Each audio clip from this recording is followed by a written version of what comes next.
In the middle of the 1500s, in West Africa, a woman led an army of 20,000 soldiers. Her sword shined in the sun as she commanded men who would die for her. Without asking questions, she took control of lands bigger than entire countries today, built walls that are still standing 500 years later, and made kings across the desert afraid of her. But her name has almost been forgotten by history. This is the story of Queen Amina of Zaria, the warrior princess who should be as famous as Alexander the Great. What you are about to learn will change everything you thought you knew about African history, wars in the Middle East, and the power of women in the ancient world. To understand Queen Amina's story, we need to go back to a time when Europe was still coming out of the dark ages, when the Ottoman Empire was at its strongest, and when West Africa had some of the richest and most advanced kingdoms on earth. The year is 50. While Henry VIII ruled England, and the Inca Empire fought Spanish invaders. In what is now northern Nigeria, the Hausa city-states were doing very well. These were not simple villages. They were busy city centers of trade, learning, and military power. 7 major city-states controlled the Kano, Katsina, Zazzau, Gobir, Reno, Dora, and Bayram. Together they controlled the southern end of the trade routes across the Sahara Desert that had made North Africa and the Middle East rich for hundreds of years. Zaza, later known as Zaria, sat at an important crossroads. To the north were the salt mines of the Sahara. To the south were forests full of kola nuts, ivory, and enslaved people. Gold came from the west, and horses came from the Lake Chad area in the east. Whoever controlled Zazo controlled incredible wealth. The city itself was amazing for its time. Huge walls made of red earth stretched for miles, with watchtowers where guards looked out for danger. Inside these walls, buildings made of mud bricks rose 2 and 3 stories high. Markets overflowed with goods from places as far away as Venice and Cairo. Scholars studied math, astronomy, and Islamic law. In schools that were as good as those in Timbuktu, blacksmiths made weapons that could cut through steel from Europe. This was not a backward place. This was a civilization at its peak. Into this world of power, secrets, and endless opportunity, a child was born to the royal family. Her name was Amina, daughter of King Nikato, the 22nd ruler of Zozo, and Queen Bakwe Turanku. The year was around 1533, though some historians think it was as early as 1530 or as late as 1536. Historical records from this time are incomplete. Put together from oral stories, Arabic writings, and the Kana Chronicle, the most complete historical document of the Hausa states. From the moment she was born, Amina was different. She was born into wealth, less, but also into expectations. As a princess of Zazzau, she was not raised in hiding, but in preparation. The Hausa kingdoms, unlike many societies of that time, recognized that women could hold power, could own property, and could even rule. It was rare, but not impossible. Amina's father, King Nikita, was a warrior king who had made Zazzau bigger through smart marriages and careful military campaigns. He understood that power in the region did not come from God-given right alone. It came from the strength of your army, the cleverness of your alliances, and your control of trade routes. These lessons would shape Amina's entire way of thinking. But Amina had a brother Karema. In the society where men had more power, even one as relatively fair as Zazzau, the throne usually went to the male heir. Amina would have understood from a young age that her path to power would not be easy. Yet something special happened during Amina's childhood. Her mother, Bakwe Turanku, proved to be more than just a king's wife. She was a political force on her own. When King Nikita died in 1549, the throne did not immediately go to the young Karema. Instead, through political moves that showed her strong intelligence, Bakwe Turanku became a power behind the throne. And some sources say she may have ruled as regent. This is where Amina received her real education. While other noble girls learned household skills, Amina learned the art of war. But what happened next would set the stage for one of history's most amazing changes. Imagine being a teenage girl in a world where your future is supposed to be decided by marriage and having children. Now imagine making a choice that goes against every expectation.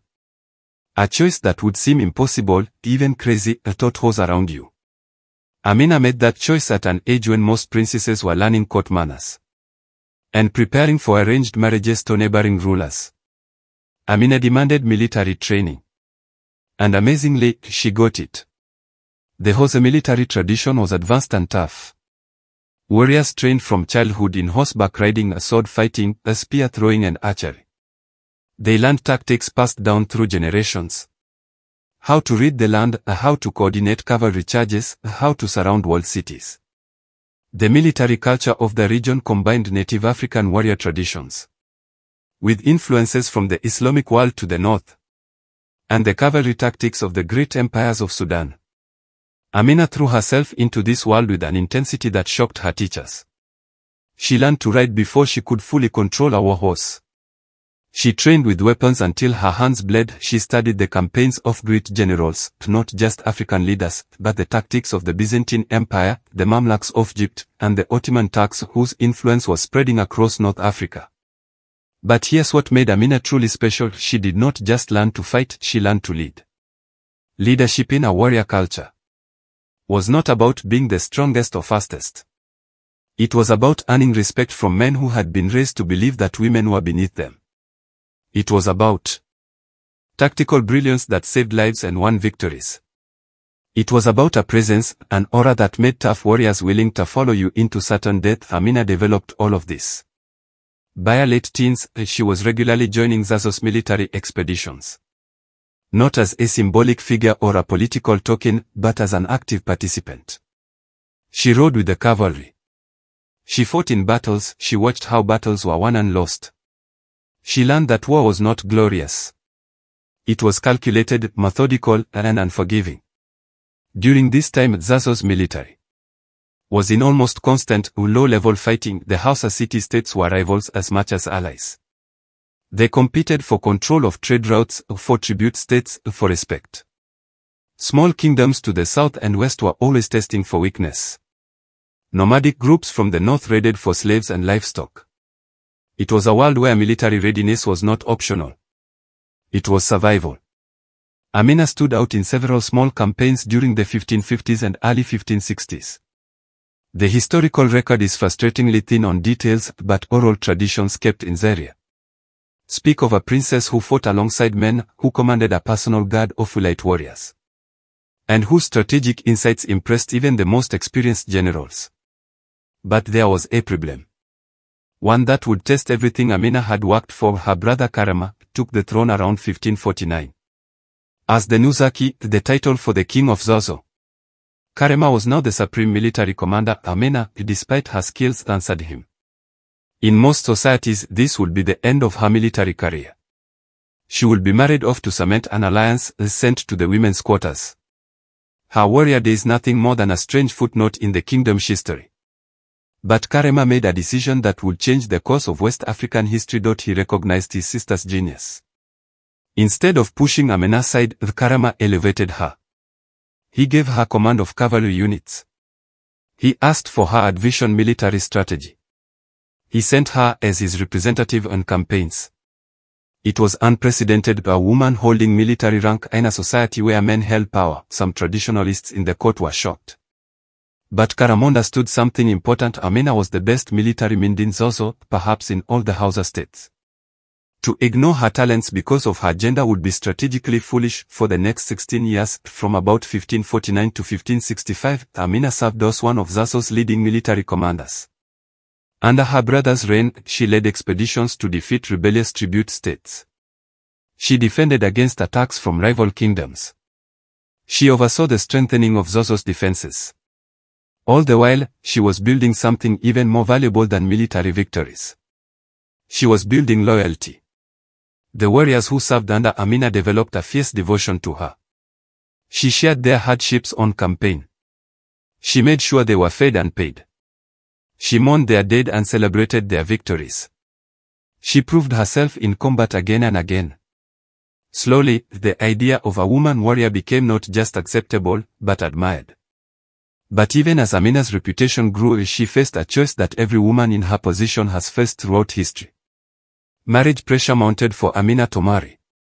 Marriage alliances were the currency of politics in the Middle Ages. A union with a neighboring royal house could bring peace, trade agreements, and military pacts. Amina's marriage could secure Zazo's borders for a generation. Amina fused. According to tradition, she took a revolutionary stance. She would never marry permanently. Some sources say she took lovers, captured princes, or warriors who caught her eye but sent them away after a single night. Other accounts claim she remained celibate, married only to fair and government. Whatever the truth, the message was clear. Amina would not be controlled through marriage. She would not be used as a pawn in someone else's political game. This decision was radical beyond modern understanding. In 16th century West Africa, as in most of the world, a woman's value was largely decided by her role as wife and mother. By rejecting marriage, Amina was rejecting the basic social contract of her time. She was declaring that she existed for herself, that her destiny was hers to command. It was a declaration that would be tested in ways she could not yet imagine. Because in 1565, after ruling for 16 years, King Karume died. And everything changed. The death of a king in medieval Africa was never simple. It was a moment of maximum danger. A window when rivals struck, when ambitious nobles plotted, when neighboring kingdoms tested for weakness. In the power vacuum that followed Karume's death, Zaza stood at a cliff's edge. The court had to choose a new Sake. And the choice they faced was unprecedented. There were male relatives who could claim the throne. Cousins, nephews, distant branches of the royal family. Any of them would be a traditional choice. Safe, expected, and unremarkable. But there was also Amina. By 1565, Amina was in her early 30s, in the prime of her life. By medieval standards, she had commanded troops for 16 years. She had proven her strategic brilliance in countless campaigns. She had the loyalty of the military. She had the respect of the people. And perhaps most importantly, she had built relationships with the power brokers at court, the merchants whose trade she protected, the Islamic scholars whose authority made rulers legitimate, the noble families whose sons served under her command. The discussions were intense. Some court officials argued for tradition. A male ruler had always led Zaza. Others pointed out that tradition also demanded skill and no male candidate could match Amina's qualifications. The military, predictably, supported Amina strongly. They had seen her genius firsthand. They knew that under her leadership, Zaza would be secure. But there was another concern. One whispered in corners and debated in hushed councils. What would the other house estates think? What would rival kingdoms do if the Sozotsa led by a woman? Would it be seen as weakness? Would it invite attack? Amina supporters made a strong argument. Let them come. Let them test Zaza's defenses and see how quickly they regret it. In the end, Amina took the throne. The exact method is not clear from historical sources, whether it was unanimous, contested, or achieved through political maneuvering, but by 1565, Amina was Saki of Zaza. The warrior princess had become the warrior queen. The coronation ceremonies mixed Islamic and traditional hostilments. Islamic scholars recited prayers recognizing her power. Traditional priests performed rituals connecting her to the earth, and ancestors of Zaza warriors pledged their swords to her service. Merchants presented tribute acknowledging her protection of trade routes. The people of Zaria filled the streets, cheering for their new queen. But Amina knew that ceremony meant nothing without power. And power in the world of the Hausa city-states came through military might. She did not waste time. Within months of her coronation, some sources say within weeks, Amina launched her first campaign as queen. Her target was strategic, a southern territory that had been resisting Zaza's authority and threatening trade caravans heading to the forest regions. It was both a test of her rule and a message to anyone who might see a woman on the throne as an opportunity for rebellion. Amina personally led an army estimated at 20,000 warriors. This was an enormous force for that time, requiring sophisticated logistics, supply lines, and command structure. The army included cavalry mounted on horses from the Lake Chad region, infantry armed with spears and swords, archers with powerful composite bows, and siege engineers capable of breaking through fortified settlements. The campaign was swift and decisive. Amina used tactics that would become her signature. Rapid cavalry movements, psychological warfare, strategic surrounding, and an almost supernatural ability to read terrain and enemy movements. Within weeks, the rebellious territory was submitted. Its rulers were allegiance to Zaza. Trade routes were secured. But here's where Amina revealed her true innovation. After conquering the territory, she did something no previous Hausa ruler had done systematically. She ordered the construction of walls around the newly conquered settlement. Not just simple fences, but massive earthwork fortifications. Thick walls of compressed earth designed to withstand siege weapons and cavalry charges. These walls served two purposes. They protected the settlement from outside attack, and they made sure that rebellion from within was almost impossible. This was the birth of Amina's most lasting legacy, the Amina Walls. Over the next few years, as her conquest expanded, Amina would fortify every major settlement under her control. These walls, many of which still stand in modern Nigeria 5 centuries later, became synonymous with her rule. They were defensive structures, yes, but they were also symbols of permanence, of Amina's intention to hold what she conquered, of Zazo's transformation from one city-state among many to the dominant power in the region. But fortifications alone did not build an empire. Understood that lasting power required more than military might. It required economic dominance. She turned her attention to the trade routes. The trans-Saharan trade was the lifeblood of West African kingdoms. Gold, ivory, cola nuts, enslaved people, and other goods flowed north across the Sahara to North Africa and the Mediterranean world. Salt, horses, textiles, weapons, and luxury goods flowed south. The kingdoms that controlled the routes grew wealthy beyond measure. The kingdoms that did not stagnate and died. Amina began a systematic campaign to extend Zazo's control over these routes. She conquered key trading towns. She established military garrisons at critical junctions. She negotiated offer-sale agreements with merchant clans and caravans, making sure they paid tribute to Zazo in exchange for protection from bandits and rival kingdoms. By the late 1560s, the Dzao, under Amina's rule, controlled trade routes stretching from the forest regions of the south to Sahara in the north, and from the territory of the Nupe Kingdom in the west toward Lake Chad in the east. The wealth flowing into Zaria was unprecedented. The city grew, new markets opened. Artisans and merchants from across West Africa flocked to the capital, drawn by security and opportunity. But with success came danger. Success breeds envy, and envy breeds enemies. The other Hausa city-states, Kano, Katsina, Gobir, watched Zaza's rise with growing alarm. They saw their own trade revenues declining as merchants chose Amina's protected routes. They saw tribute states they once dominated now paying allegiance to Zaria. They saw a shift in the regional balance of power that threatened their own positions. And they began to plot. Diplomatic pressure came first. Messengers arrived in Zaria with gifts and smooth words, suggesting that perhaps Zaza was expanding too quickly, that perhaps Queen Amina should focus on internal development rather than outside conquest, that perhaps it would be better for regional stability if the trade routes were shared more fairly. Amina's response was polite but firm. Zaza would continue to expand as long as there were territories to conquer and trade routes to secure.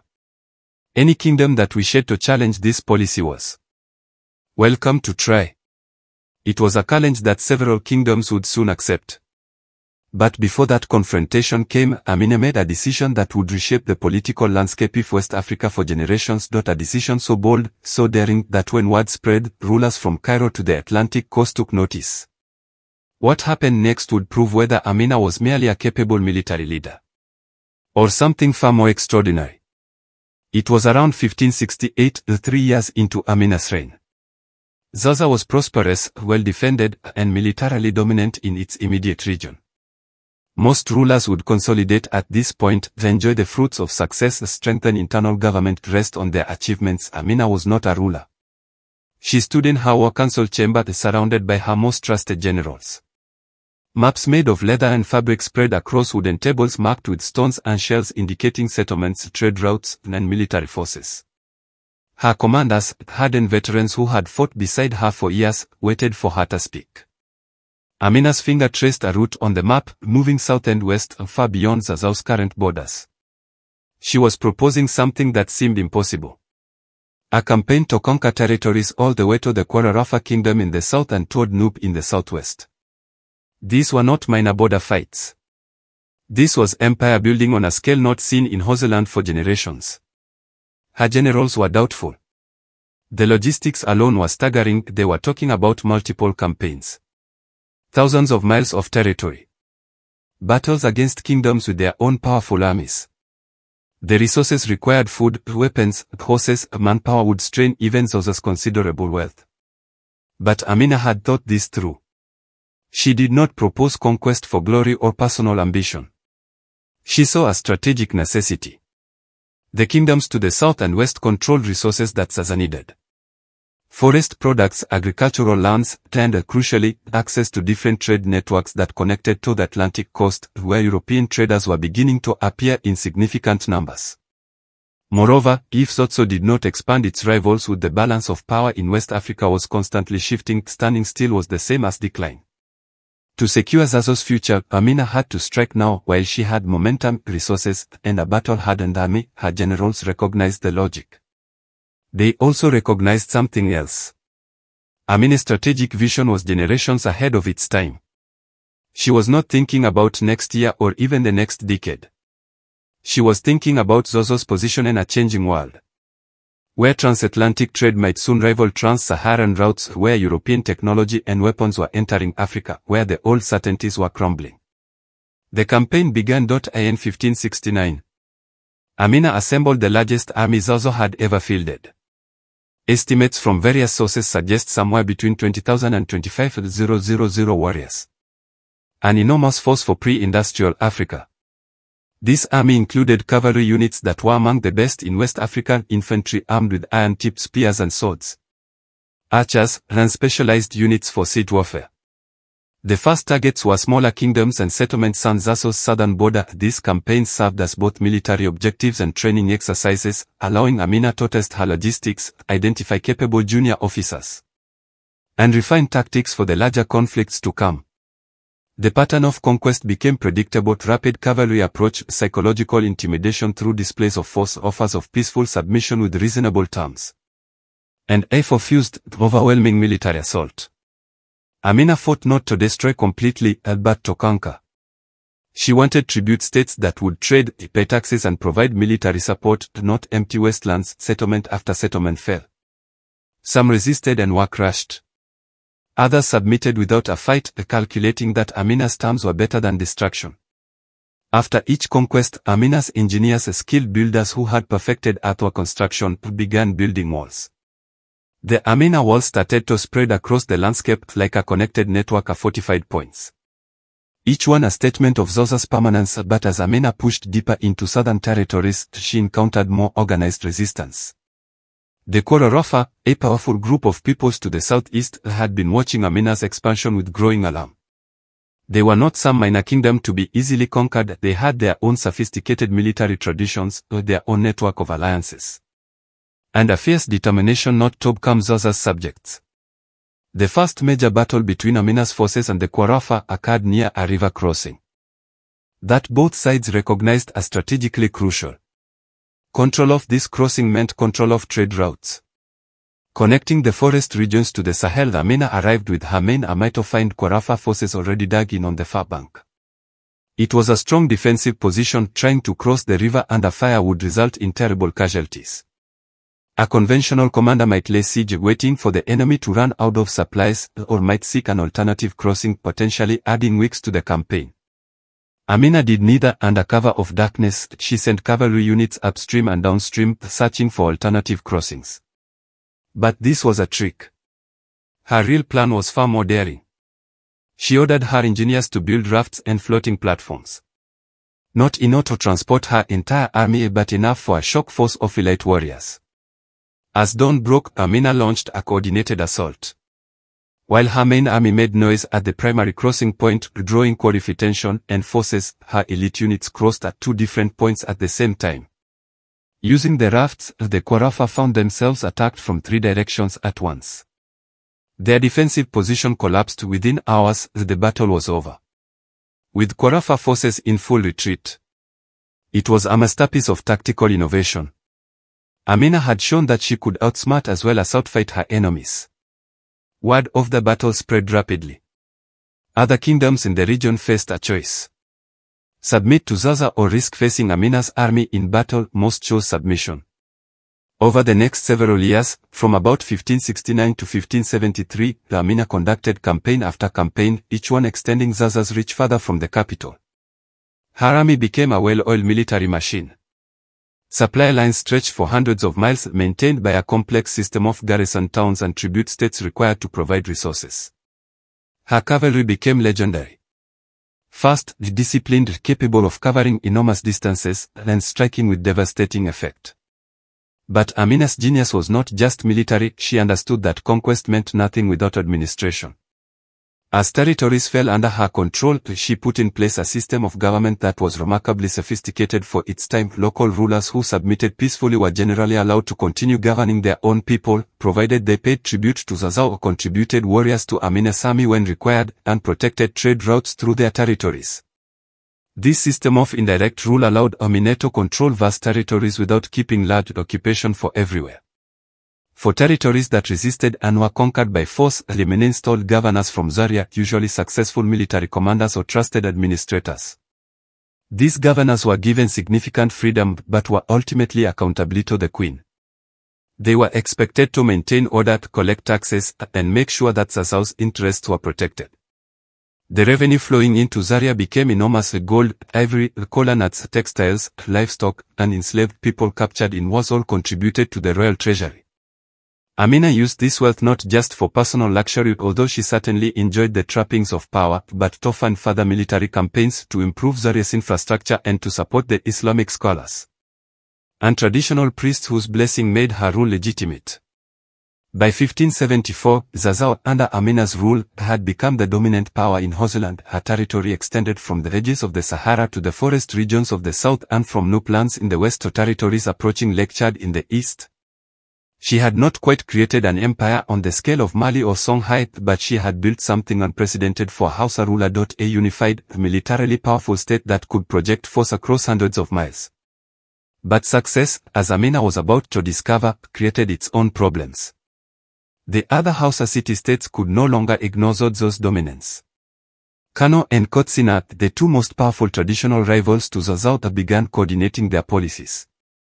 They reached out to kingdoms that Amina had not yet conquered, offering alliances and military support.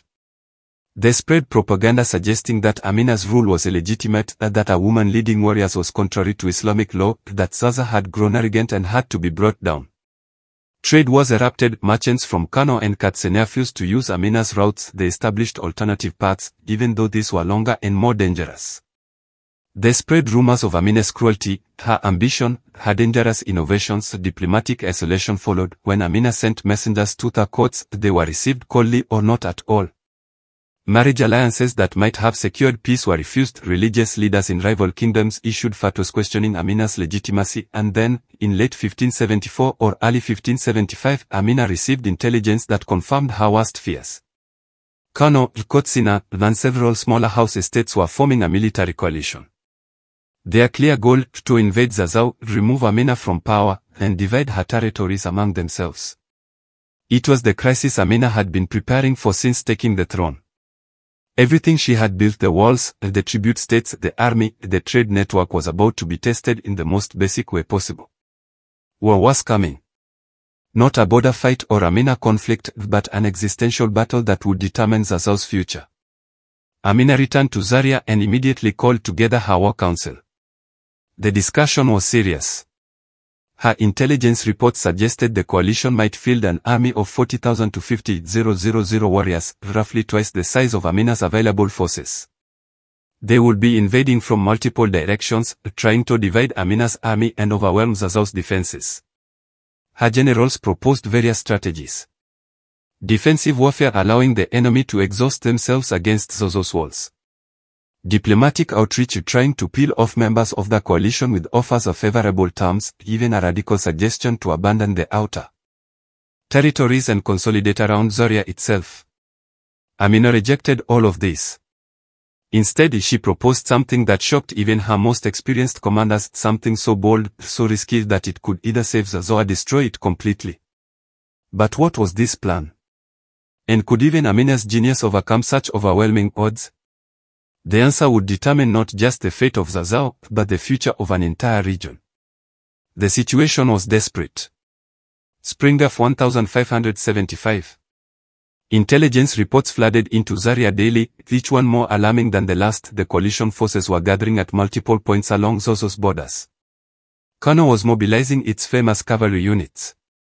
Kotsina was bringing siege equipment capable of breaking through even Amina's walls.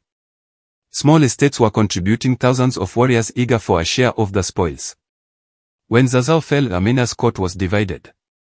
Some advisors counseled submission. Perhaps Amina could negotiate terms, agree to reduce Zazzau's territory, pay tribute to the coalition, even agree to step down from the throne in favor of a male relative. At least this way, Zazzau itself would survive, but Amina knew better. The coalition did not want compromise. They wanted Zazzau's complete destruction as a regional power. They wanted its trade routes, its tribute states, its wealth. And they wanted to make an example of the warrior queen who dared to challenge the male-dominated order of Hausa politics. Submission was not an option, the only question was how to fight. This is where Amina revealed the plan she had been forming. And it was daring beyond belief.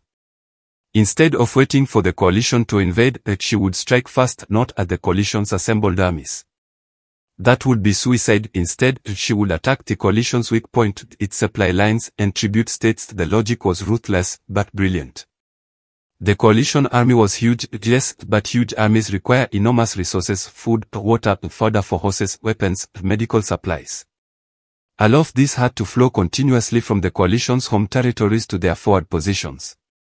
Disrupt those supply lines and the army becomes a problem rather than an asset. Moreover, the coalition states had their own tributary kingdoms and vassal states providing resources and warriors.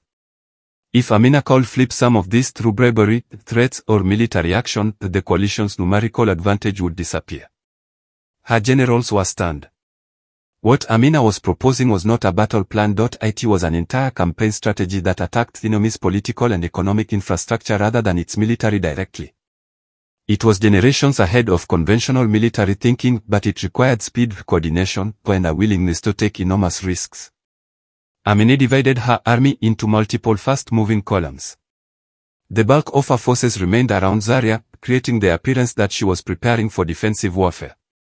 But elite units, cavalry mostly capable of covering huge distances, quickly deployed secretly to multiple locations around Zazzau's borders. In late spring 1575, Amina launched her counteroffensive. A cavalry force of 3,000 warriors appeared suddenly in Kano's tributary territories to the north, far from where the coalition expected any resistance. They did not attack Kano itself. The walls were too strong and the garrison too large. Instead, they systematically raided villages and towns that supplied Kano with food and resources. Granaries burned, livestock was driven off. Trade caravans were ambushed. Within weeks, Kano was facing a supply crisis. At the same time, another Zazzau force attacked Kotsina's southern territories, disrupting their supply lines and forcing Katsina to send troops away from the planned invasion to defend their own lands. But Amina's masterstroke was her diplomatic offensive.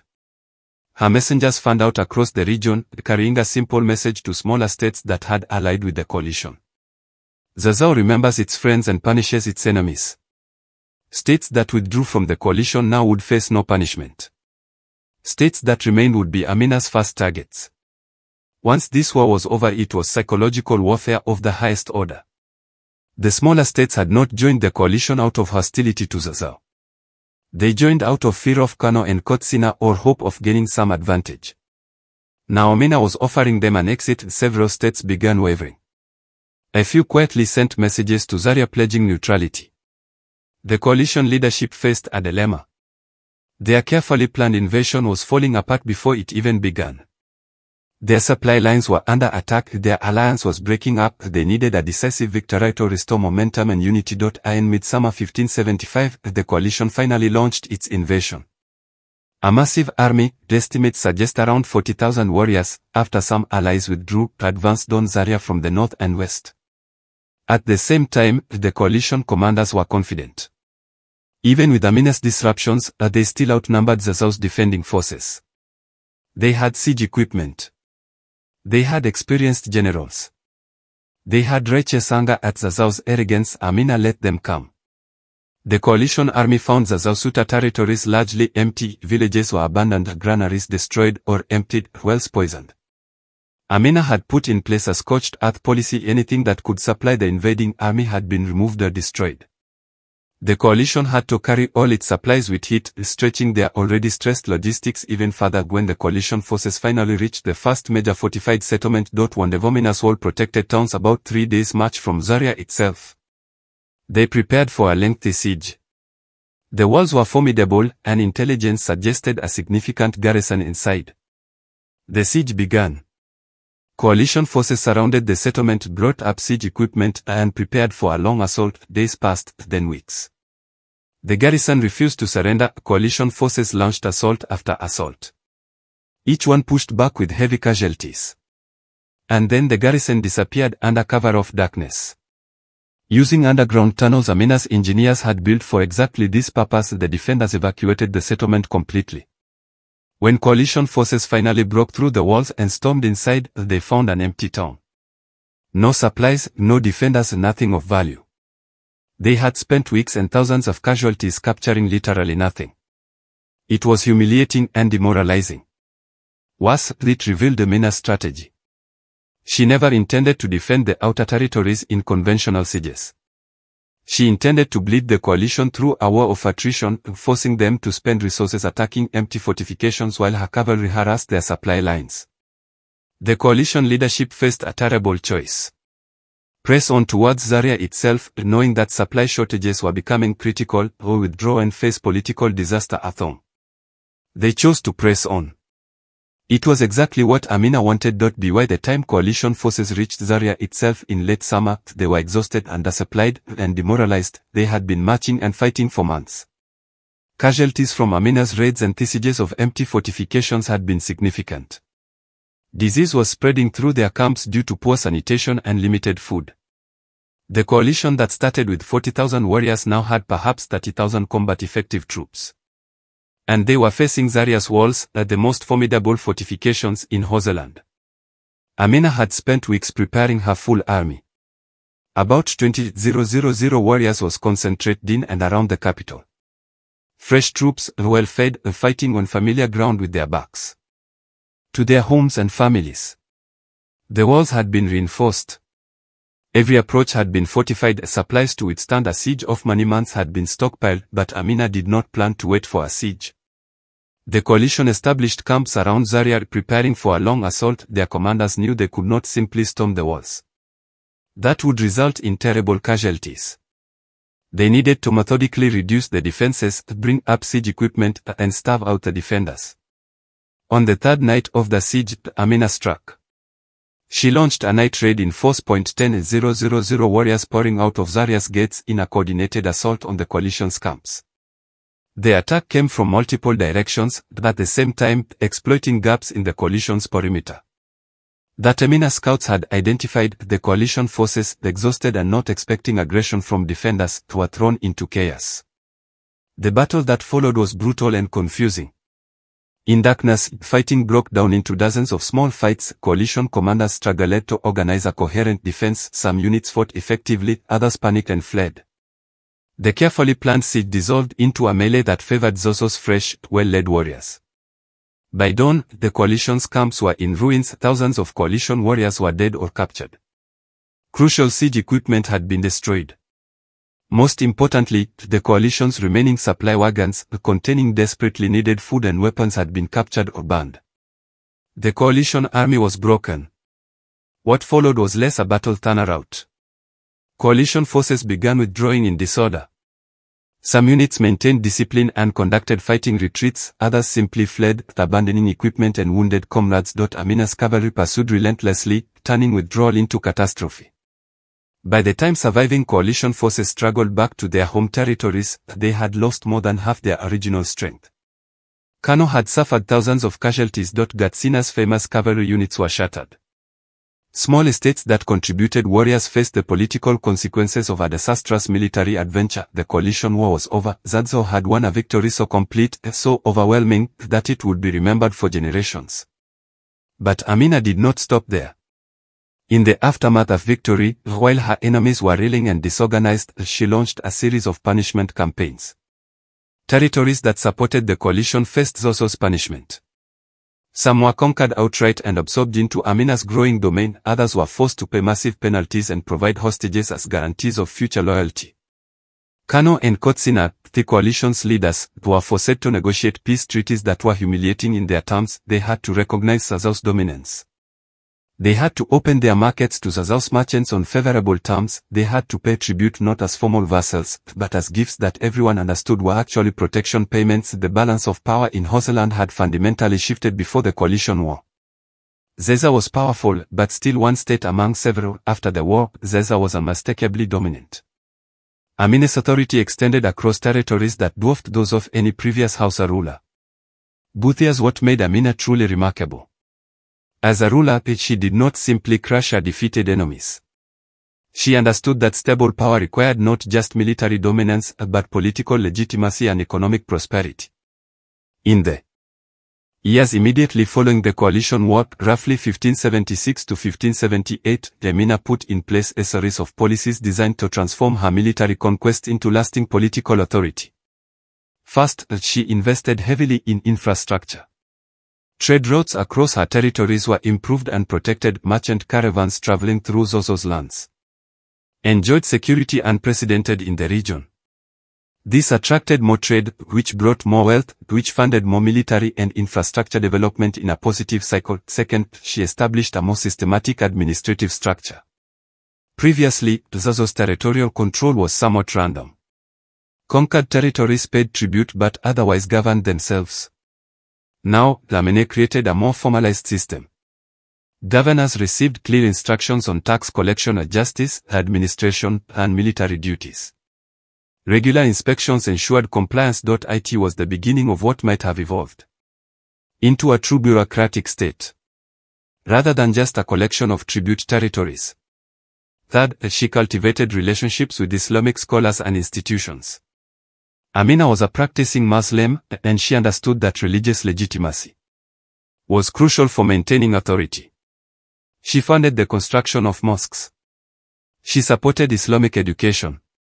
She presented herself not as a revolutionary overturning tradition, but as a pious Muslim ruler who happened to be female, a distinction that made her rule more acceptable to traditionalists.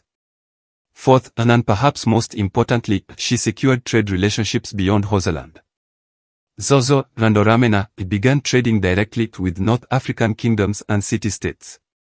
Caravans from Zaria traveled to Tripoli, Cairo, and other Mediterranean ports. Trade goods from Zazzau appeared in markets from Morocco to Egypt. This was not just economically beneficial. It was politically crucial. By integrating Zazzau into trans-Saharan trade networks at the highest level, Amina made her kingdom indispensable. Other states could not afford to isolate or destroy Zazzau without disrupting trade routes that benefited everyone. By 1578, Zazzau, under Amina's rule, was at its peak. The kingdom controlled territories estimated at over 30,000 square miles. A substantial empire by West African standards. The population under Amina's authority might number in the hundreds of thousands, perhaps approaching 500,000. Zaria itself had grown into a major city, its markets overflowing with goods from across Africa and the Mediterranean world. Amina's personal wealth was legendary. She owned vast estates, herds of horses and cattle, and slaves by thousands.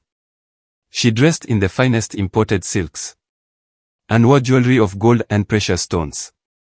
Her court rivaled those of the great Islamic empires in sophistication and luxury. But Amina had not gone soft. She maintained her military readiness.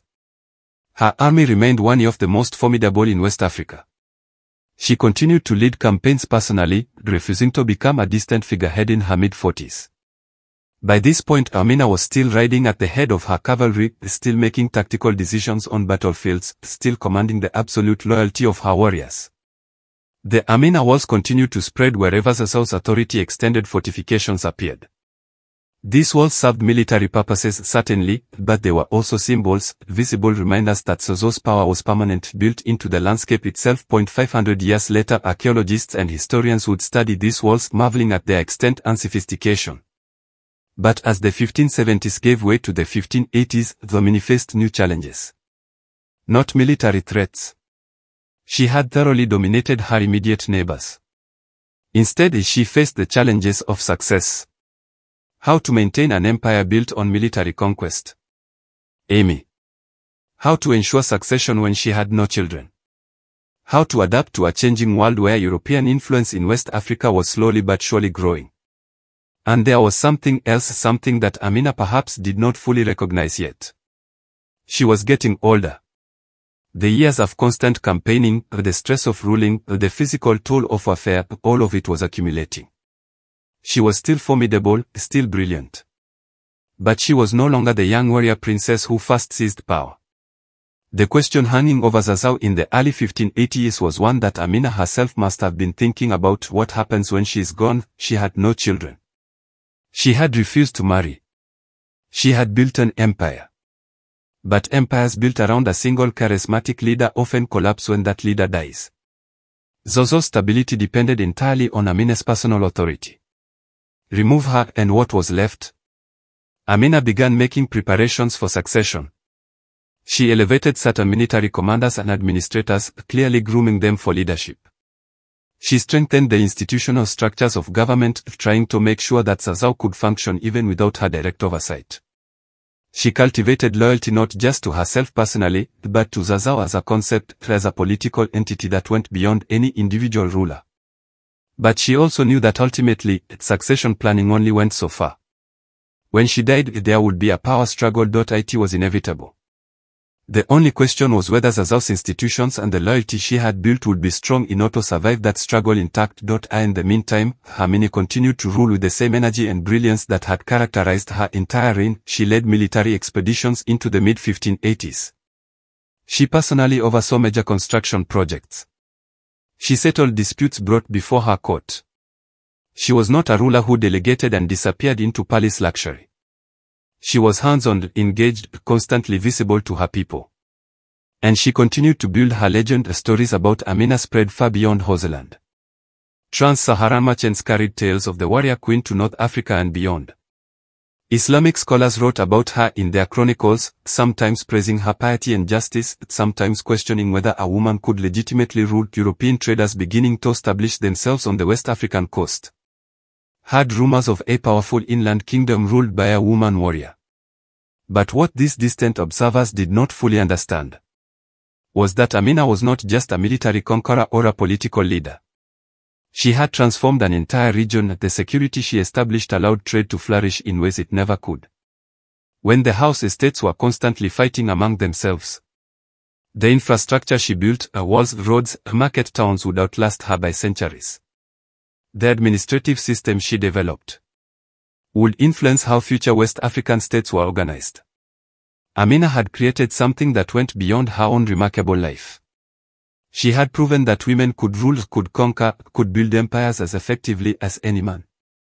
In a world that systematically denied women access to power, Amina had kicked open a door and demonstrated what was possible. But history, as Amina knew better than most, is cruel and unpredictable. Even the greatest rulers eventually faced their final challenge. And for Amina, that challenge was approaching faster than anyone realized. The year was 1586. Amina had ruled Zazzau for 21 years, an extraordinarily long reign by any standard, but especially for a medieval African monarch whose authority rested primarily on military power. She was in her mid-50s, an advanced age for someone who had spent decades campaigning in harsh climates, fighting in battles, and enduring the constant stress of ruling. But Amina showed no signs of slowing down. Intelligence reached Zaria of a new threat forming in the west. The Nupe Kingdom, a powerful state that had remained largely independent of Amina's authority, was expanding its own influence, potentially threatening trade routes that Zazzau depended on. The Nupe had been growing wealthy from trade with European merchants on the coast, acquiring new weapons including some early firearms, and building a military force that could potentially challenge Zazzau's dominance. Amina's advisors urged caution. The Nupe were not some minor kingdom to be easily conquered. They were a sophisticated state with their own military traditions and considerable resources. Moreover, a campaign into Nupe territory would require marching through difficult terrain, crossing rivers, and fighting far from Zazzau's base of support. And there was the unspoken concern. Was Amina still capable of leading such a campaign? She had been fortunate to avoid serious injury in decades of warfare. But age eventually defeats every warrior. Perhaps this was a campaign that should be led by younger generals. While Amina directed strategy from Zaria, Amina's response was characteristically direct. She would lead the campaign personally, as she always had to do. Otherwise would signal weakness, would invite challenges from rivals who might see an aging queen as vulnerable. More importantly, it will betray everything she had built her reign on. Personal leadership, courage, visibility. In late 1586 or early 1587, Amina led an army westward toward Nupa territory. It was a substantial force, perhaps 15,000 warriors, but not the massive armies she commanded in earlier campaigns. Zazo's military was stretched, maintaining control over its vast territories. She could not strip garrisons from other regions without risking rebellion or invasion. The campaign began well enough. Smaller states between Zazo and Nup quickly submitted, either through diplomatic pressure or limited military action. Amina's reputation preceded her. Most rulers would rather pledge allegiance and pay tribute than face her army in battle. But as Amina's forces penetrated deeper into the region, they encountered more determined resistance. The Nup had been preparing.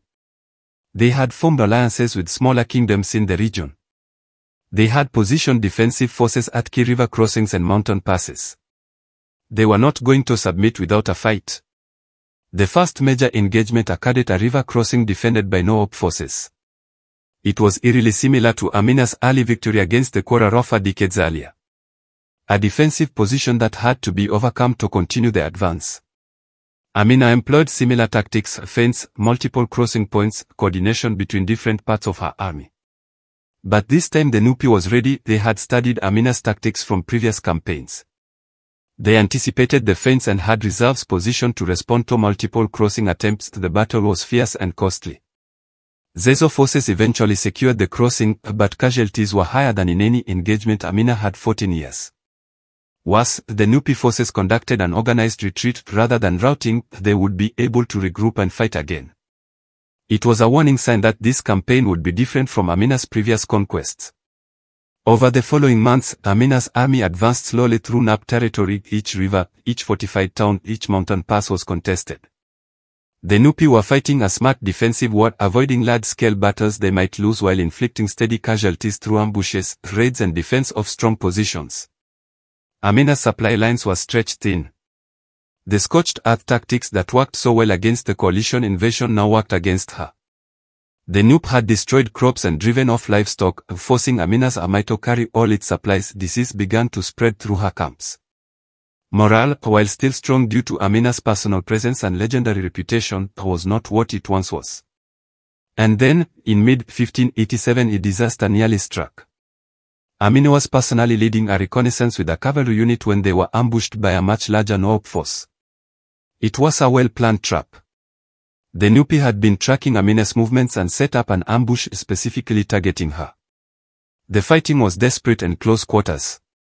Amina's cavalry was outnumbered 3-1. For the first time in decades, Amina was in genuine danger of being killed or captured. Her personal guards formed a protective ring around her, fighting with desperate fury to keep the Nup warriors at bay.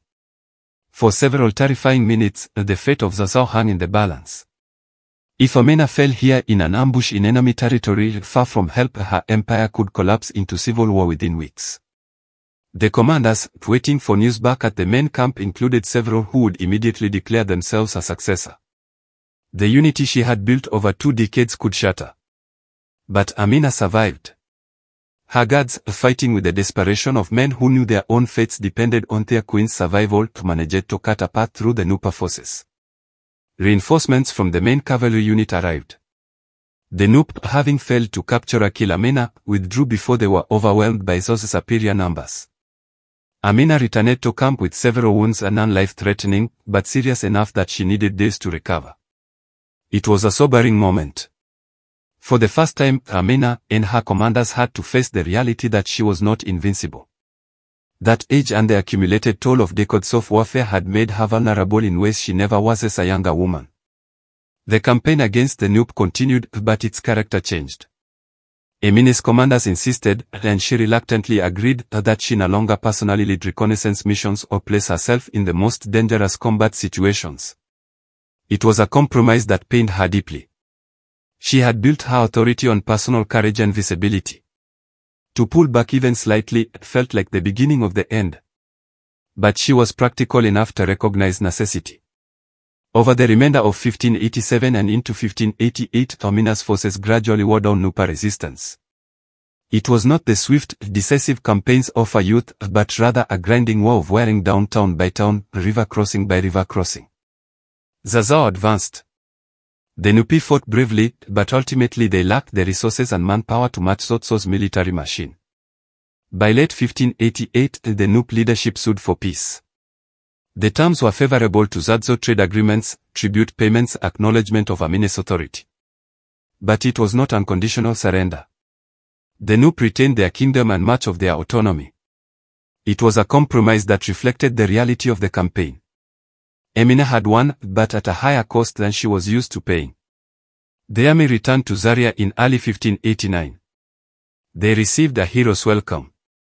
As always, Amina rode at the head of the procession, looking every inch the conquering queen. But those who knew her well noticed changes. She moved more stiffly. She looked tired in ways she never did before. The wounds from the ambush had healed, but they had left their mark. Amina was approaching 60 years old, an extraordinary age for a medieval warrior. She had ruled for nearly a quarter century. She had conducted more campaigns than most military leaders attempt in a lifetime. She had built an empire that dominated an entire region. And now, finally, she began to acknowledge what everyone around her had known for years. She would not live forever. Zaza needed to prepare for her eventual death. The final years of Amina's reign, from 1589 to her death, were characterized less by military campaigns and more by efforts to secure her legacy. She continued to govern actively, but her focus shifted to institutional development, succession planning, and making sure that Zazo could survive without her. She elevated several commanders to positions of great authority, clearly positioning them as potential successors. She strengthened alliances with neighboring states through diplomacy rather than conquest. She invested in projects that would outlast her mosques, markets, fortifications, roads. There was a sense in these final years of Amina trying to transform her personal authority into institutional power. She knew that charismatic leadership dies with a leader. She was trying to create structures, traditions, and loyalties that would endure. But she also knew that ultimately, succession would be decided by power, military force, political alliances, the loyalty of key factions. All she could do was try to create conditions where the transition might be relatively peaceful and Zazo's core territories would remain intact.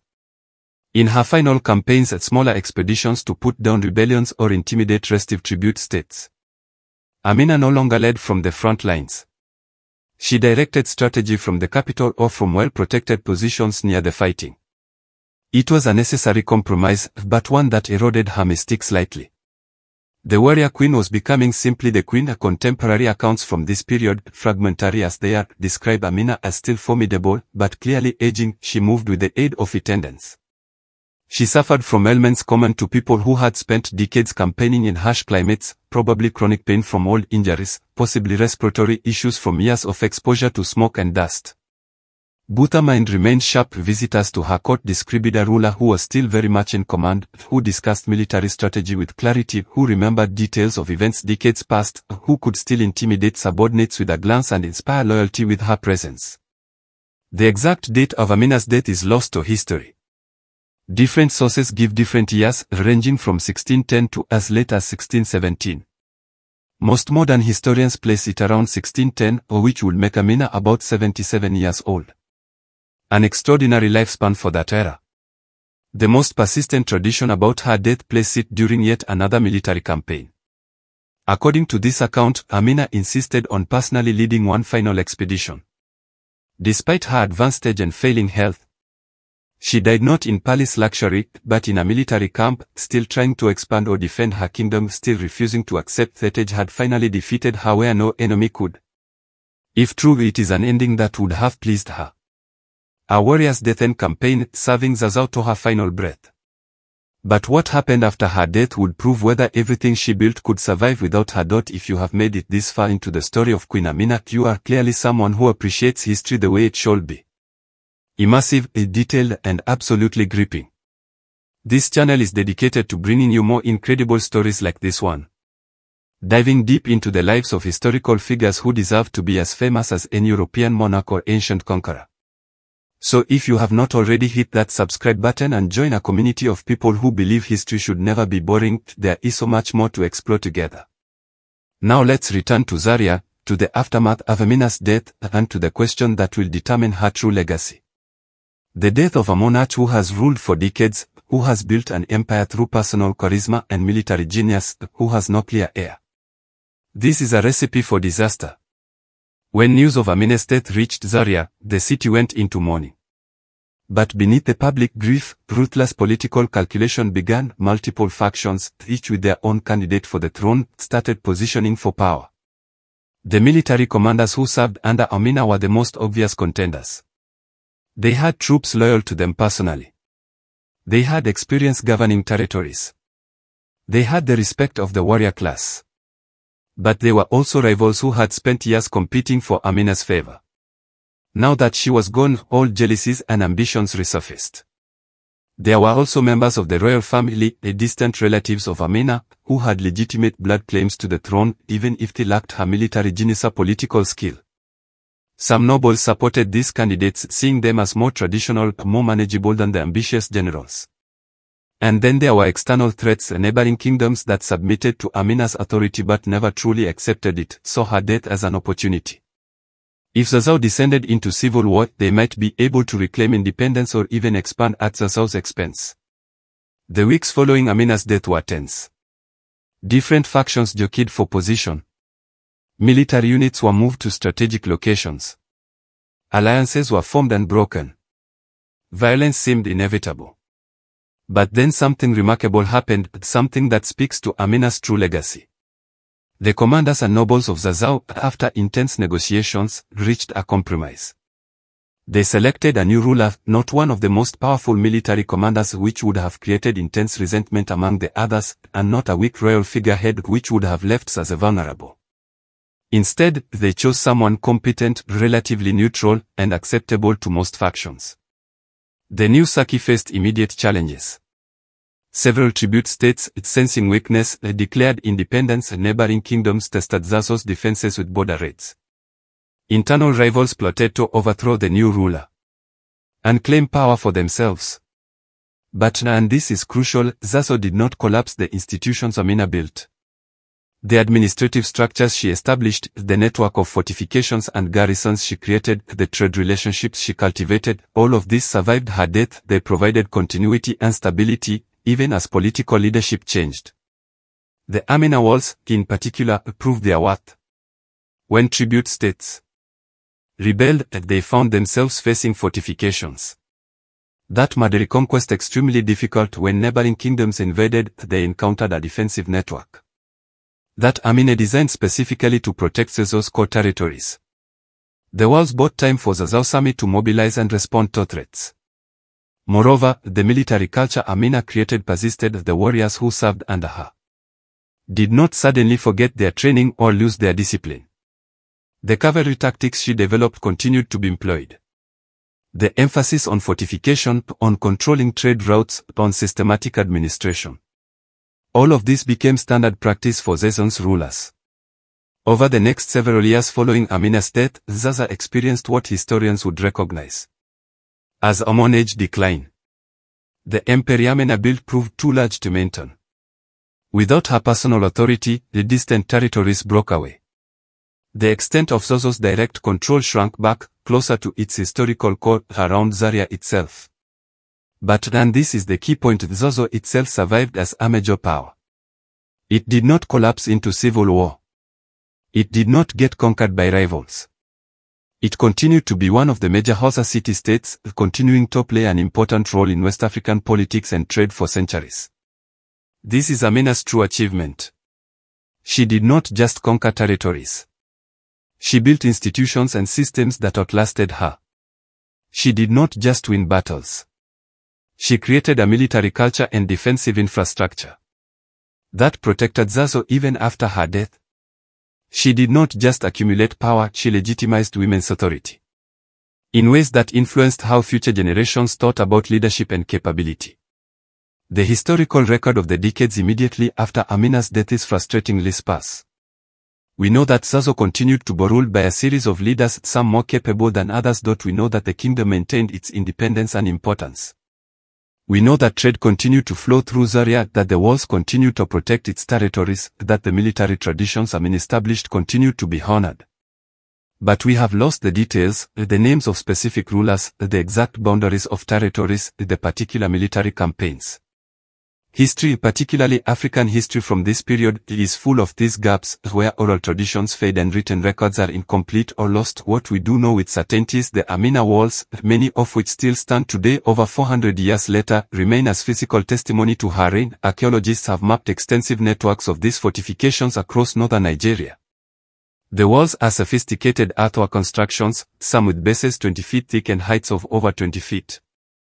They represent hundreds of thousands of hours of labor, coordinated engineering on a massive scale, and a vision of territorial defense that was generations ahead of its time. Modern visitors to Zaria can still see portions of these walls. They have eroded over centuries, have been built over in some places, and have been destroyed by urban development, but they persist, stubborn monuments to a queen whose name was nearly forgotten, but whose physical achievements literally reshaped the landscape. And there is another legacy, one harder to measure, but perhaps even more important. Amina proved what women could achieve in a world designed to limit them.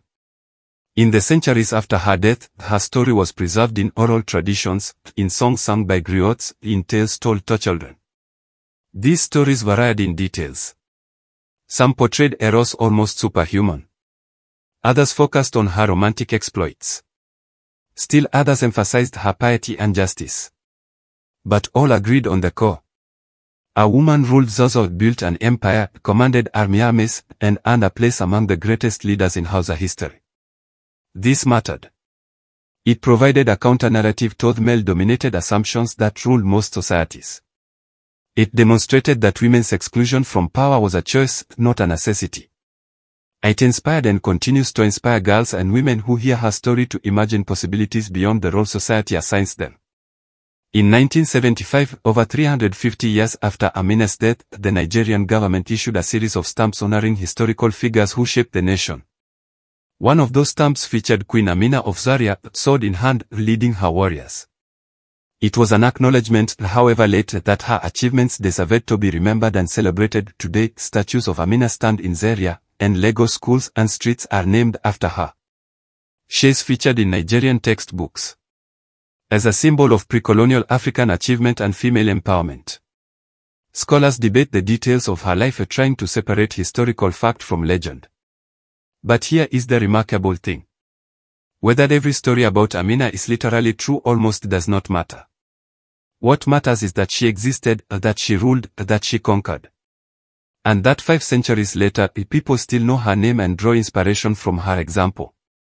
In a just world, Queen Amina of Zaria would be as famous as Joan of Arc, as celebrated as Elizabeth I of England, as studied as Alexander the Great. She built an empire that rivaled European kingdoms in size. She developed military tactics that were innovative for her era. She ruled for decades with a combination of strategic brilliance and political skill that few leaders of any gender have matched. The fact that most people have never heard of her speaks to the systematic erasure of African history, to the biases that have shaped how we remember the past, to the assumptions about who deserves to be remembered and celebrated. But erasure is not the same as destruction. Amina's walls still stand. Her story still circulates. Her legacy still inspires. And now you know her story. You know about the warrior princess who became a queen, who built an empire, who proved that women could lead armies and rule kingdoms as effectively as any man in history. But there is still one more chapter to the story, one that connects Amina's 16th century world to our present day.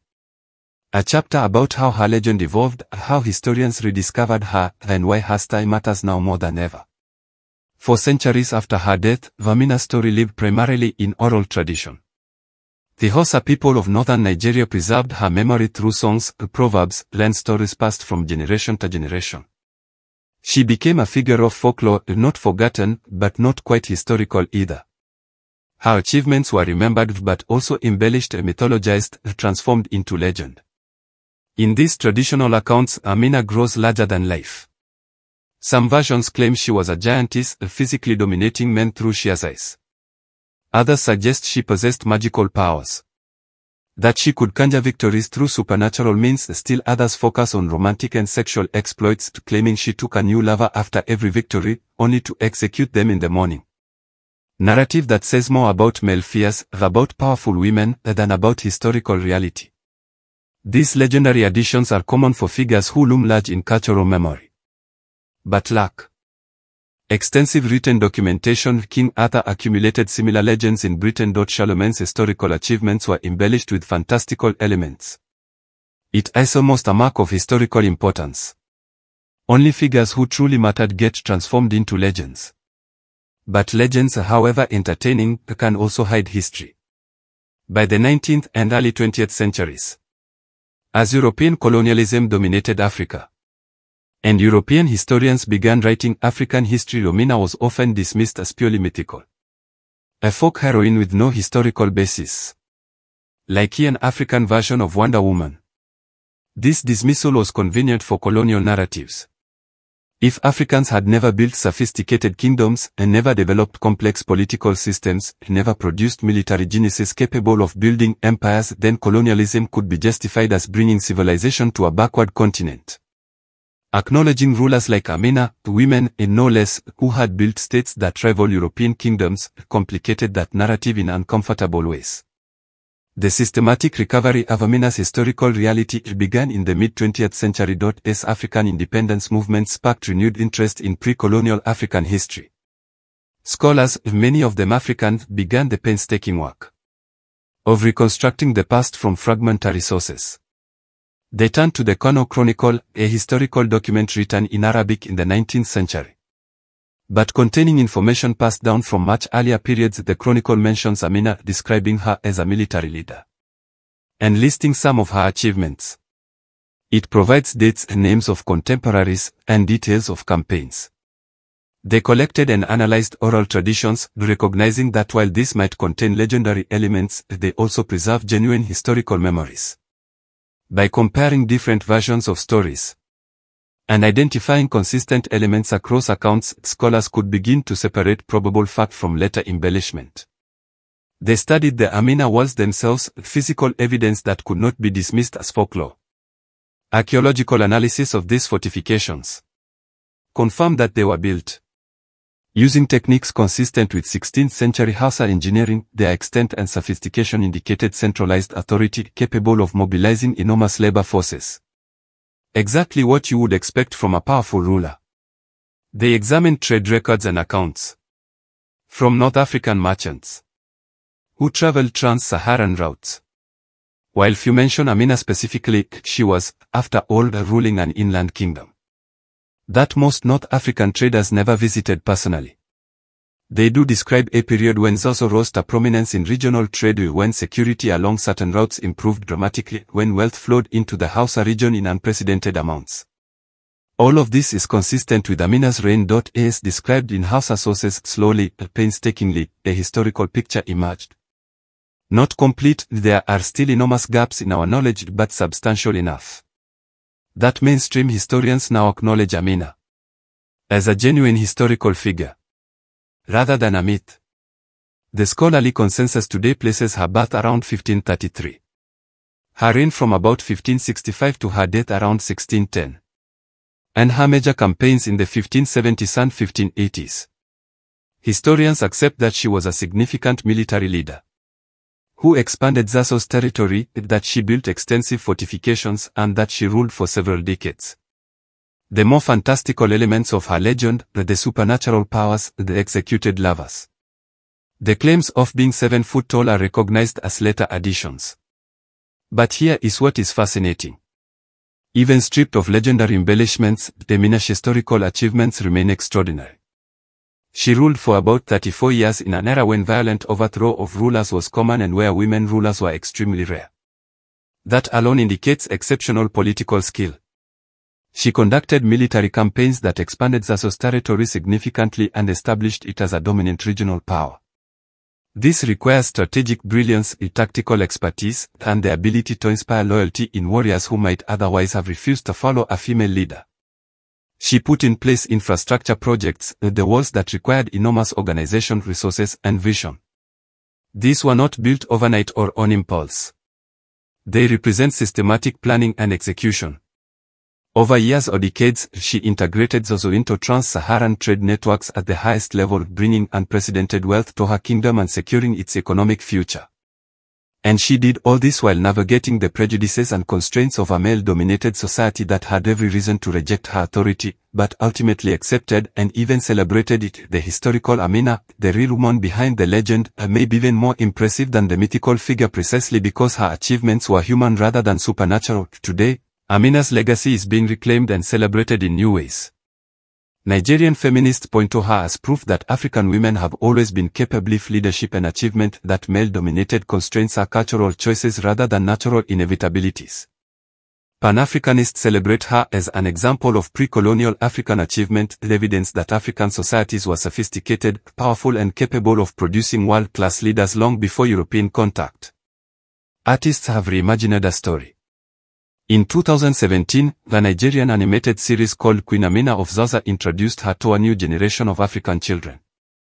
The series, while taking creative liberties, presents Amina as a role model, brave, intelligent and principled for young girls watching, many of whom have been taught that leadership and power are male domains. Seeing a warrior queen who looks like them can be life-changing. The musicians have written songs about her.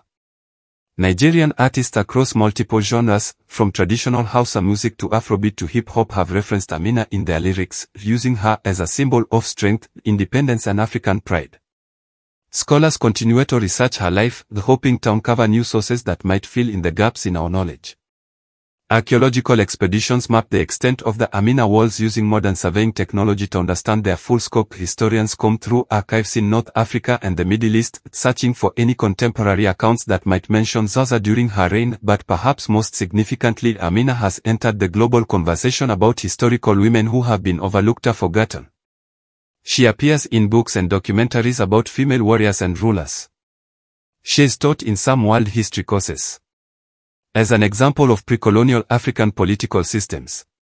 She is discussed in feminist spaces as proof that women's exclusion from power is not universal or inevitable. There is also growing recognition that the erasure of figures like Amina from mainstream historical consciousness is not accidental.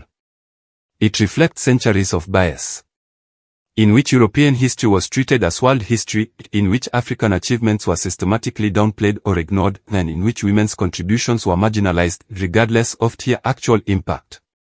The rediscovery and celebration of Amina is part of a larger project of decolonizing history, of recognizing that human achievement, innovation, and greatness have emerged from all cultures, and that our understanding of the past has been distorted by the biases of those who wrote it down. Consider this. When we think of medieval empires, most people immediately imagine European kingdoms, or perhaps the Islamic caliphates.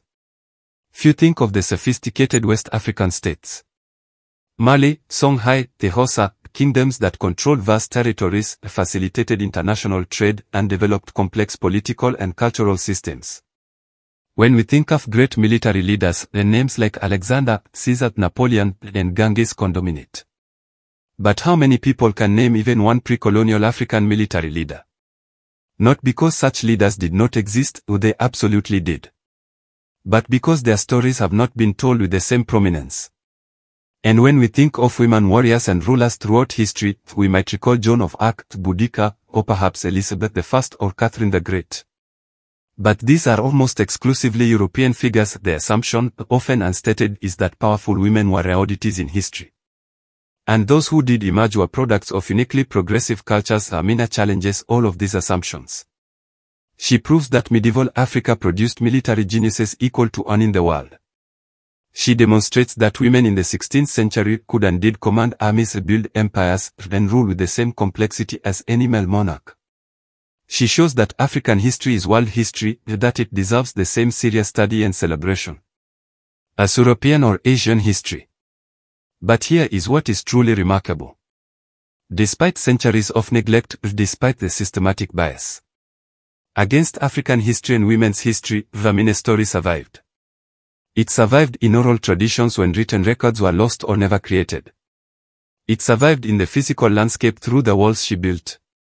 It survived in the cultural memory of the Hausa people, who never forgot their warrior queen. And now, in the 21st century, as we are finally beginning to tell a more complete and honest version of human history, the Amina story is reaching a global audience. Children in Nigeria learn about her in school. Feminists worldwide cite her as an inspiration. Historians study her reign as a case study in female political authority and pre-colonial African state building. There is a beautiful irony here. Amina fought to build an empire that would outlast her, to create institutions and structures that would survive her death. That empire, in its political and territorial sense, did not last. Within decades of her death, much of what she conquered had broken away. Within a century, Zozo was just one Hausa state among several. Again, but her true legacy, her demonstration that women could rule, that African kingdoms could rival on in the world, that one determined, brilliant individual could reshape an entire region, that legacy has proven far more durable than any political empire. 5 centuries after her death, Amina of Zaria remains a warrior, still fighting not with sword and cavalry anymore, but through her story, through her example, through the inspiration she provides to everyone who hears about her and realizes that history is larger, more diverse, and more magnificent than they were taught. Her walls may crumble, eventually worn away by weather and time, but the wall she broke down, the one that said women could not lead armies, could not rule kingdoms, could not build empires, that wall is still falling. And Amina helped start its destruction. You might be wondering, why does the story of a 16th century West African queen matter in the 21st century? We live in a radically different world. Democratic rather than ruled by kings, globally connected rather than regionally isolated, where gender equality is at least theoretically recognized, even if not yet fully achieved. What can a medieval warrior queen possibly teach us today? The answer is everything. First, the Amina story matters because representation matters. For centuries, history, as taught in schools and portrayed in popular media, has been overwhelmingly centered on Europe and on men. This creates a distorted picture of human capability and achievement. It suggests implicitly or explicitly that certain groups, Europeans, men, Western cultures, are naturally superior because they are theons who have accomplished great things throughout history.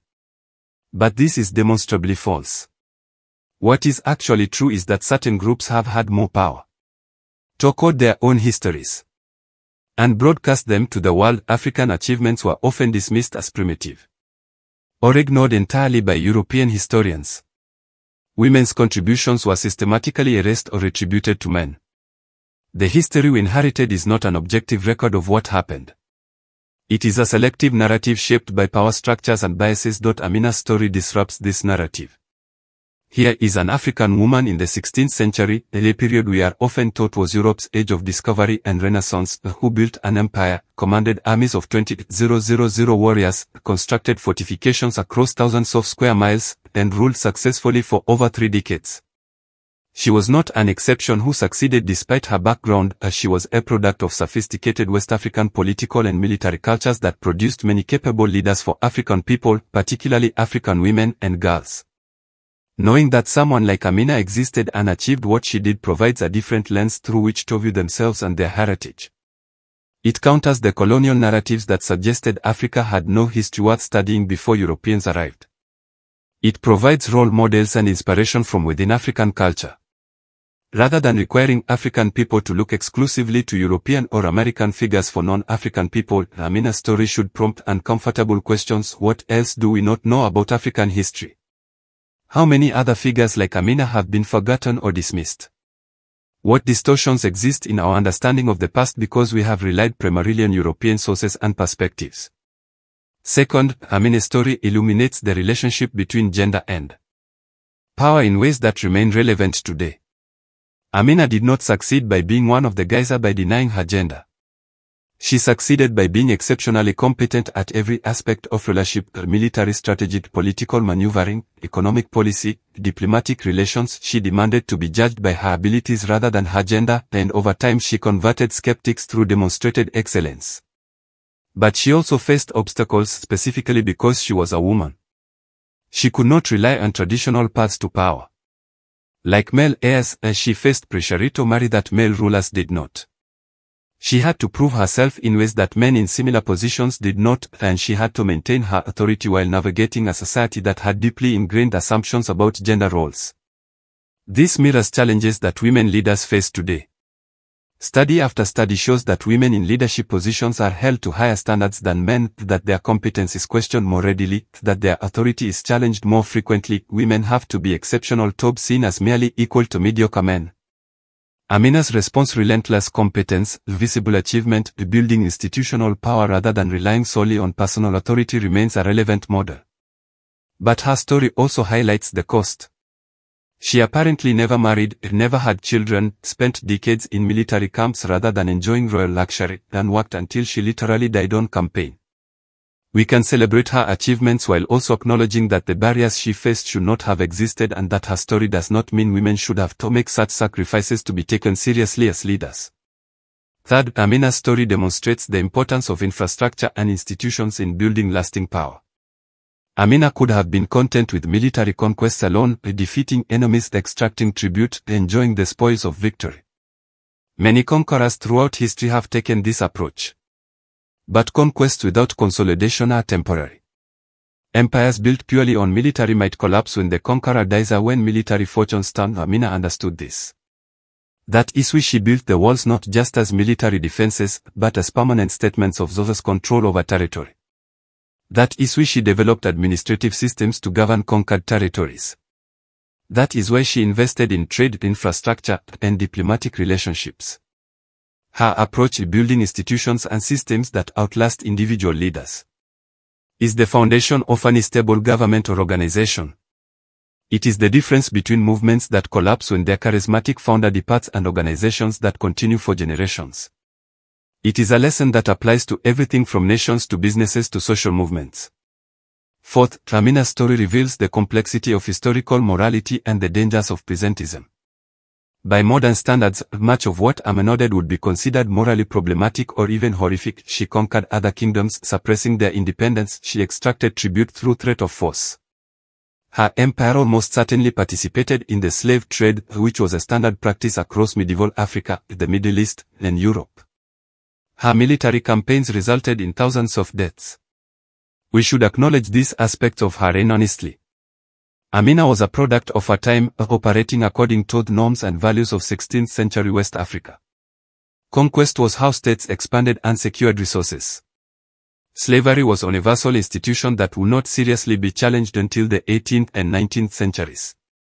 Military force was the basis of political authority. To judge historical figures solely by contemporary moral standards is to fundamentally misunderstand history. It flattens complex human beings into simple heroes or villains. It prevents us from appreciating their achievements within their own context. And it often reflects a kind of temporal arrogance, the assumption that we, living in the 21st century, have finally figured out how to live morally while all previous generations were morally backward. The more productive approach is to understand Amina within her historical context, recognizing both her remarkable achievements and the moral limitations of her era, while also thinking critically about how her story can inform our own time. We can admire her strategic brilliance without endorsing conquest. We can celebrate her breaking of gender barriers without ignoring the aspects of her rule that we recognize as unjust. Fifth, and perhaps most importantly, Amina's story is a reminder that history is not a simple march of progress from primitive past to enlightened present. The 16th century Hausa kingdoms were not less developed than 16th century Europe in any meaningful sense. They had different technologies and different cultural practices, certainly, but they were comparably sophisticated in their political organization, military capabilities, economic systems, and cultural achievements. In some respects, urban planning, trade networks, religious tolerance, they may have been more advanced than many European kingdoms of the same era. The fact that Europe eventually colonized Africa had more to do with specific historical contingencies. Europe's development of ongoing naval technology. The economic power derived from American colonization. The disease environment that favored Europeans in certain contexts than with any inherent European superiority. Amina's story exists in a version of the world where African kingdoms were powerful, sophisticated, and capable of producing leaders who could match and union the world. She ruled during a period when it was far from obvious that Europe would eventually dominate Africa. In her lifetime, the Ottoman Empire was arguably the world's most powerful state. The Song Empire in West Africa controlled territories larger than Western Europe. China, under the Ming dynasty, was wealthy and technologically advanced. European kingdoms were important regional powers, but they were not yet the dominant global force. They would become in the 18th and 19th centuries. Understanding this, seeing Amina not as a curiosity from a primitive past, but as a leader operating in a sophisticated 16th century world that looked very different from what European-centered history has taught us. Fundamentally changes how we understand global history and contemporary global relations. On a hilltop overlooking the modern city of Zaria, portions of an ancient wall still stand. The red earth has been worn by centuries of rain and wind. Trees grow through gaps in the fortification. Modern buildings have been constructed nearby, incorporating some sections of the wall into their foundations, but the wall endures. It is one of thousands of kilometers of fortifications that once protected Zoso's territories. Most have eroded or been destroyed by urban development, but enough remain that you can still trace the extent of Amina's empire, still see the physical evidence of her vision and her determination. Local people call them the Amina Walls, and they are right to do so.